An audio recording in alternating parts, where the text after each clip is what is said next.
All right. Hey, everyone. Guess who I am in this show?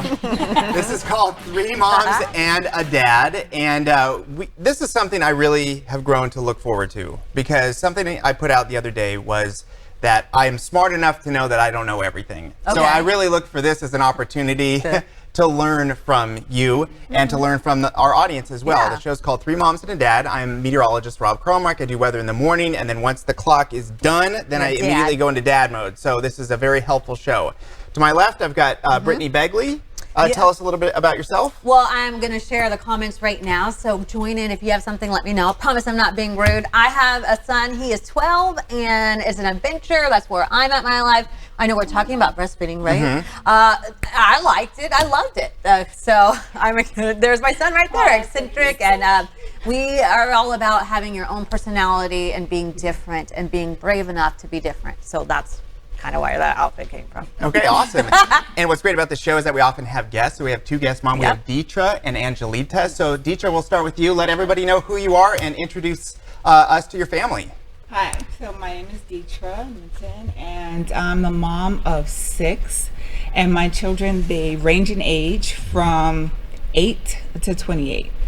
And they're my babies. That is me there in the middle. Your babies. And all the children I've birthed. So I absolutely love being a mom. It's just the best, most rewarding thing on the earth. And you look gorgeous. Thank you so much. Both of you do. Thank you. Thank you so much for coming in. And Angelita, tell us about yourself. Yes, I am a wife of 14 years. I have 3 children.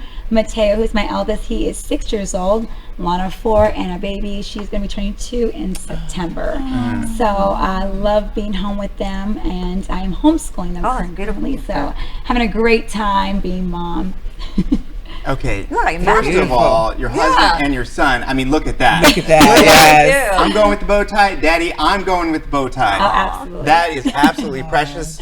Great to meet both of you. I am, again, I mentioned I'm a dad. We talked a little bit before the show, so I've got 3 kids now. I have a lot of kids. I don't have as many as you. We're working toward that. I don't know if we're going to get there, but we've got 3. So I've got my daughter, Lakin. She's 5. My son, Maverick. And then the little one, who at this stage when we took the photo was not sure how much he wanted to be involved with this family. That's Nash, but he's 3 months and now he's, you know, like when they wake up to the world and they smile and they giggle and all that, then the kids are like, oh, wait a second, I like this baby. This baby is interacting with me. This baby's fun. And if I'm interacting with the baby, Mom and Dad like me more, so then it all starts to work. So it's working at our house now. Awesome. Okay, so we are doing sort of a part 2, because last week we were talking about things that I think all parents sort of struggle with. How old is too old? Because we do it our way in our family, and then your way all of a sudden becomes maybe different to somebody else's family. And you struggle a little bit with, well, where's the age? And I don't know everything. This is how we do it in our house. And we talked about breastfeeding last week, and we talked about how old is too old for bathing 2 kids and so on. So this week we're going to talk about pacifiers. Now, this seems like a small little thing, but I want to broaden it out too, because usually for pacifiers, it can start off as just something to kind of keep them quiet, but then it can sort of turn into a comforting thing. So we could talk about pacifiers to start and then sort of broaden it out. So let's go ahead and again, this is the topic: how old is too old for a child to use a pacifier? Brittany's got the comments, and of course we'll bring them up as we go. Okay. So let's just start off with the official word on it. The American Academy of Pediatrics suggests that weaning children off pacifiers between ages 6 months and 12 months and should be discouraged after age 4. So what about just those broad suggestions? Did that work with your family? Do you think, is that just too broad? How did it work for you? Deetra, we'll start with you.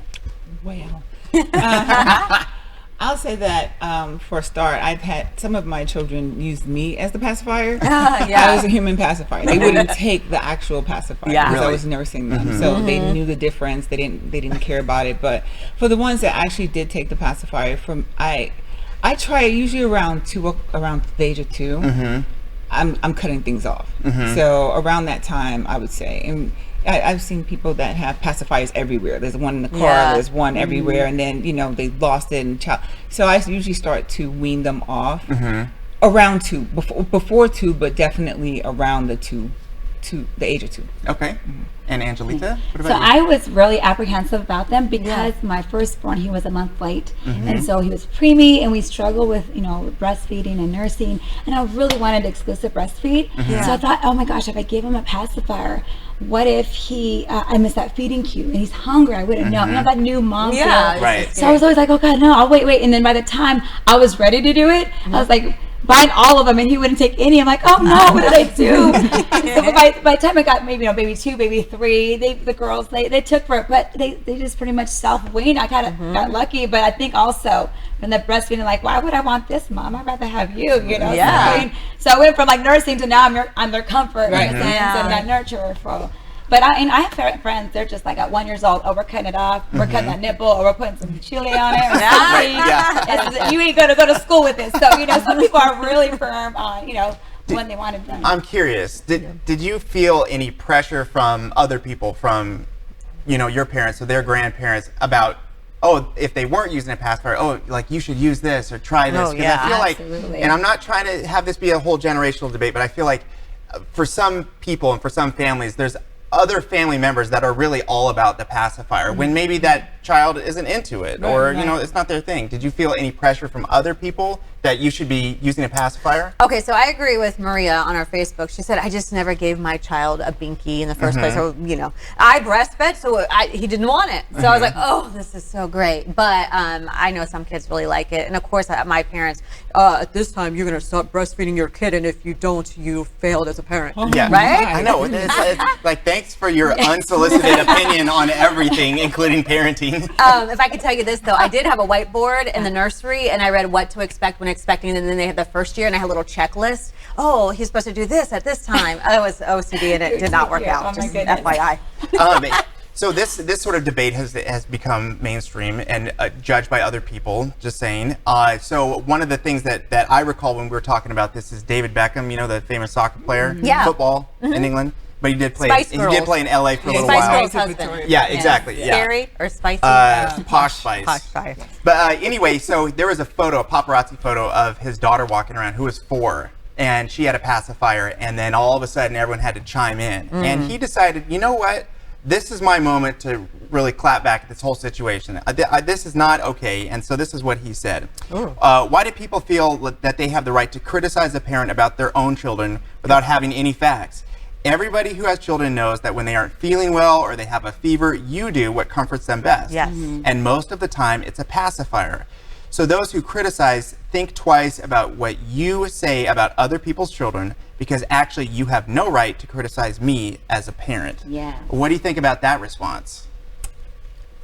100%. 100%. Before kids, though, no, seriously. That's the mic drop. I know. That's it. Are they 4? David Beckham, you are still resonating here. You shut this panel down. Can we get it. See your abs first before we answer that question. Seriously. No, but before kids, I think I was that kind of judgmental, critical person. Like, oh my gosh, me look too. At that 3-year-old, what they're, and but then you're there as a parent. You're like, oh no. Especially if you're in that store, they're having a fit, and you have exactly what they need to calm them down. Oh my gosh. Okay, here you go.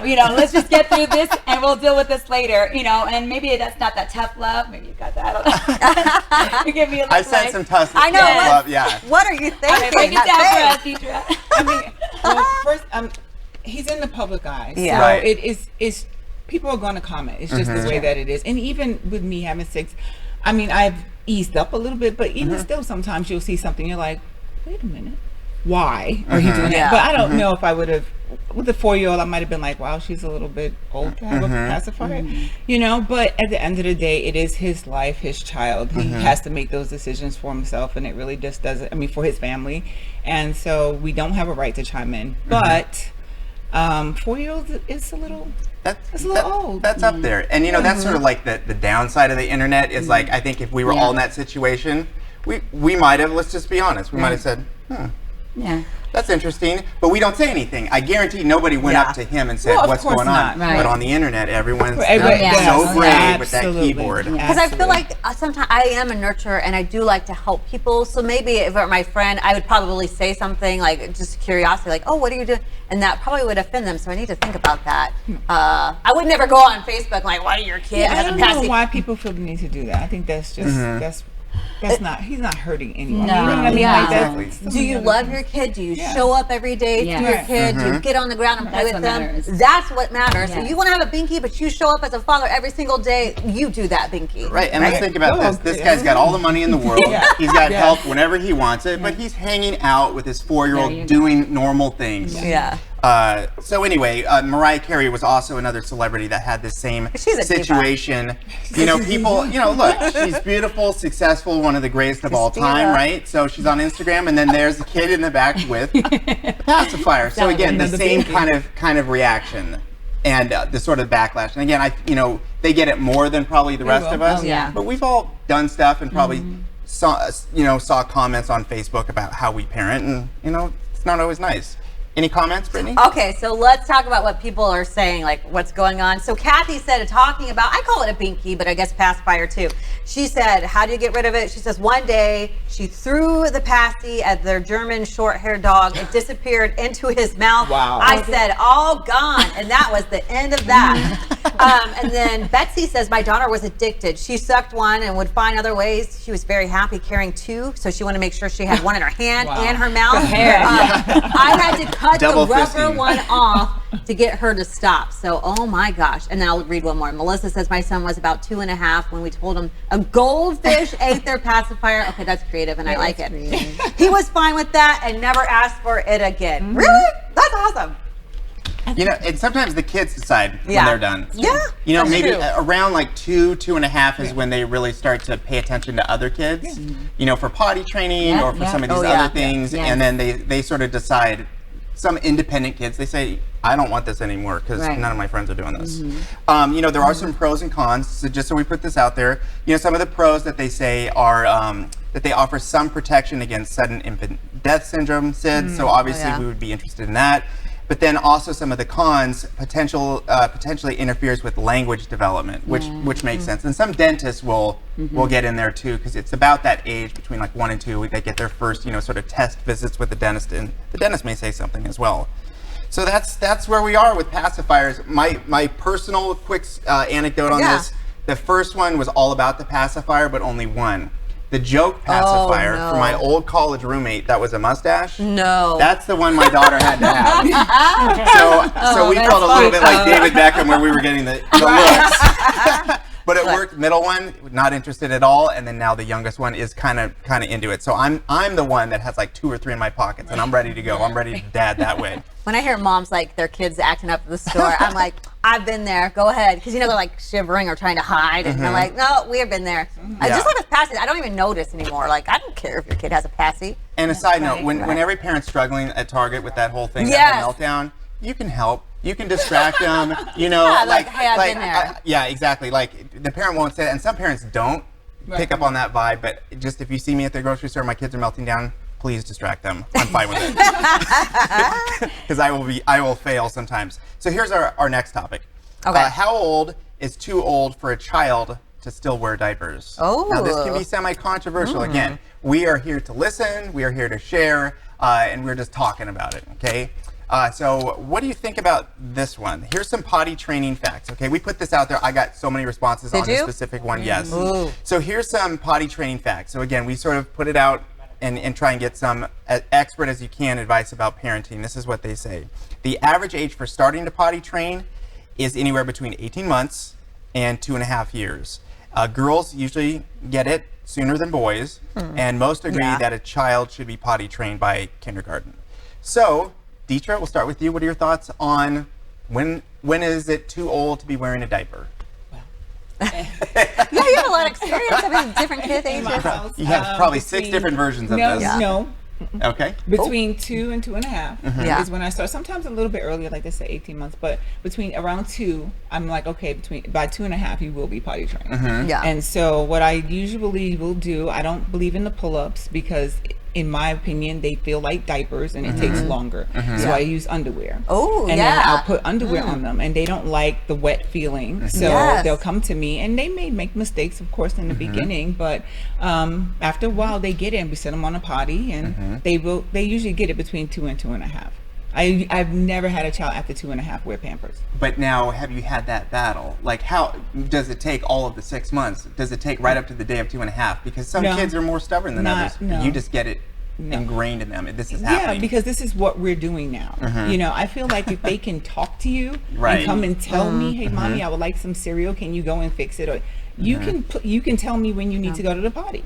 Yeah. And some kids will try and hold on to it for long, but you just have to persevere. And so by 2.5, and it didn't take the whole 6 months. It usually, especially for the girls, it was like, I don't know, a couple of weeks, honestly. And then the boys might have been a little longer after that, but they did not like that feeling of wet underwear on them or stained underwear. That's brilliant. They were like, oh, I gotta take this off of me. I'm like, well, here's the potty. Let's go to the potty. There we go. There's a solution for this. And Angelita, we'll get to you in just 1 second. We do want to get some live comments because we're getting a lot of response on this one. Okay, so let's go back to the passies because that's what everybody's talking about. If it's okay, Betty says, my daughter, the eldest, she had a pacifier till she was 3. She was an early talker, walker, straight A's, went on to receive her master's degree. The passy comforted her, and she says, what? Comfort her, she's happy. And then another person, Miss Grant, said, my kids never use a passy. They were off the bottles at 9 months.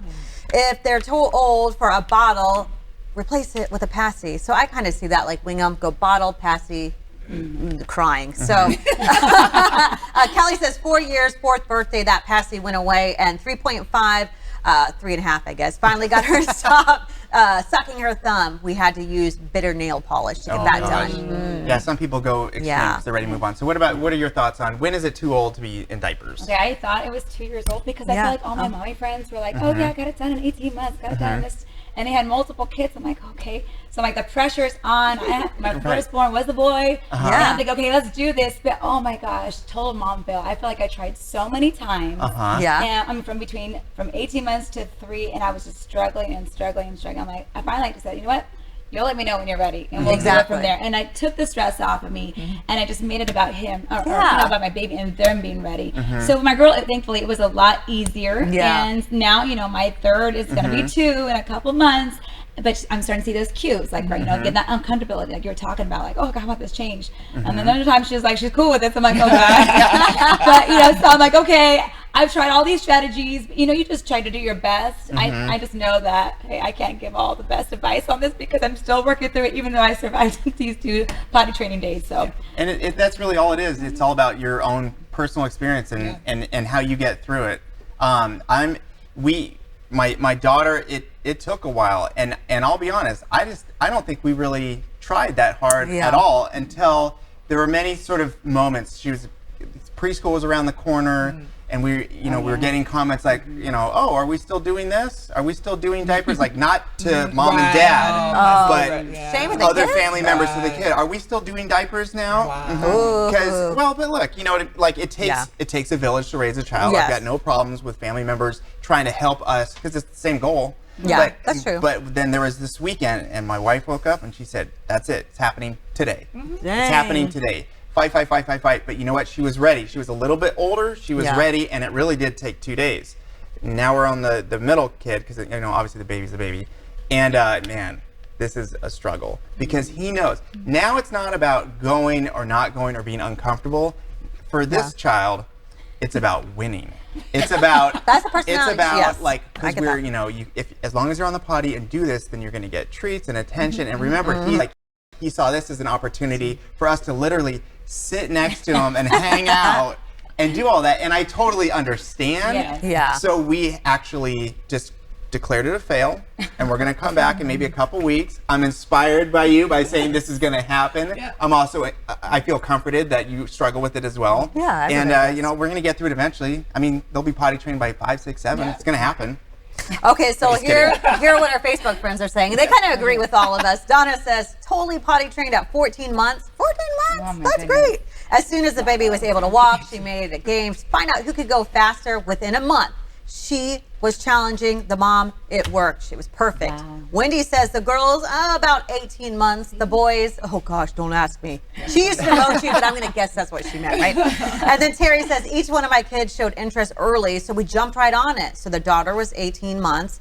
Alexander was 22 months. I'll start with Maggie next month. She's 20 months. So A lot of people are saying what Allison says. Stuff goes down at grandma's house. Right? We don't need to know everything, just that they came back and they're happy and things change. Okay, so what I did with my son, we did the Cheerios thing, and I don't know, it just took a while, but then he went to this, I feel bad saying this, but he went to fancy daycare, so I got my money's worth, and the lady there potty trained my kid.